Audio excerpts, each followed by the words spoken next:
I have an important update for you on the 24 GMC Sierra when you're talking about adding larger tires.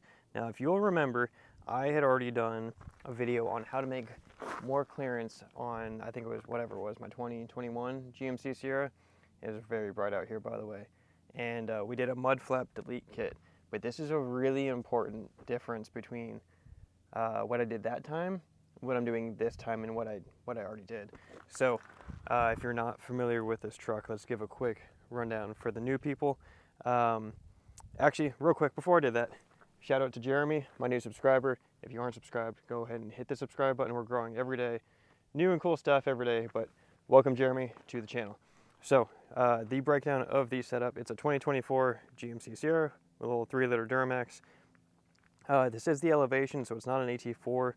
We did put a 3-inch lift in the front with some Cognito coilovers, upper control arms. It's raised 2 inches in the back with a block with some better shocks. The tires, we went, it's like a 34 and a half, 295, 70, 18 on some Method NV double black wheels with a positive 18 offset. So if you have a negative offset or you want these sticking out more, you're gonna have a bigger issue than I had, because the higher the offset, the more rubbing you're gonna have. So that's what we're talking about. We're gonna talk about the mud flap delete kit, and this time, let's see if the sun will let us check this out. So this is a rough country mud flap delete kit, and if you look, this actually cuts in really pretty far. And if you remember, I did a sharper image mud flap delete on the last GMC Sierra, and that goes straight across. Like, it gets rid of the mud flap down here that comes with the truck, and it creates a lot more clearance, but it's not enough. It's not enough for 34s with an 18 offset.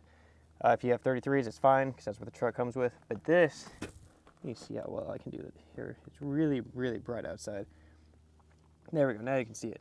It cuts in really pretty far, and I have zero rubbing now. But there are some catches with this, and I want to go over them with you so that you can see the same hiccups I had, and so you don't have to run into the same thing. Let's go over to the other side. We'll get a little better view, I think, with a little less sun and glare. I think it'll be a little bit easier over here. And really nice day outside otherwise.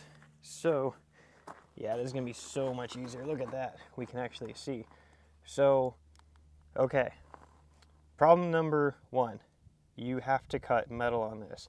I really didn't want to cut anything on this truck in the first place. I spent hours, weeks, months picking out this specific wheel and tire combination, or I guess the size anyways, and Falcons run about a 1/2 inch taller than the standard tire, so they rubbed. If I went with a Ridge Grappler, those run like a normal size. They don't rub with a setup, so as I found out later. So there is a little metal bracket that sticks out here. When you put this kit on, you do actually have to get an angle grinder or something to cut metal, a hacksaw, whatever you want to pick. So I had to buy one just for that. I'm not the biggest mechanic in the world. If you already have one, then this is not a big deal. It's really not much metal. I mean, I think it took 20 seconds of cutting once that wheel was going on this side and the other side. Then you just reuse the same bolt here. Now, you're not out of the woods yet. A couple more things, stick with me. But this is gonna save you time, and I wish I kind of knew some of these things. So when we put this back on, there can be a huge gap here. This doesn't look bad, but there's a metal bracket that holds the screw in place, like it's got threading. It can actually move. So if you put this on and your bottom of your, or the top of your delete kit is like down here, like mine was, you can actually adjust the screw threads. You can push them up, which will in turn let you move this whole thing up, make it look a lot better. You just have to mess with it a little bit and just realize that this screw hole can be shifted up if you have a big gap. Now, the final thing, and something I didn't really know what to do with at first, you're gonna see the state-of-the-art zip tie right there. Yeah, super quality. Something you really want to see on a 2024 $60,000 truck. What happened was, and I apologize for these rocks for that, this kit comes with a self-tapper to go into the frame or subframe or whatever that is right there. The screws, I've got a decent power drill, and I just kept wearing away, and it was not actually, it was never catching grip, and I was just maybe not a good mechanic, and maybe y'all are able to do that no problem. But I just found that I was just wearing away at the metal. It was never actually like biting like it needed to. So I opted for the next best thing because everything was taken apart. I used my truck for work. I needed to be able to go to work. So I went with a zip tie method, which actually isn't bad. I mean, just zip tie around the frame and it's holding it in place. It's pretty sturdy. It's not, doesn't wiggle really at all. Worst case is that it breaks. I do plan to get like a better heavy duty zip tie there, but it really doesn't matter because it doesn't vibrate. I don't think the zip tie is going anywhere. And other than that, I had a can of, what is it, Rust-Oleum?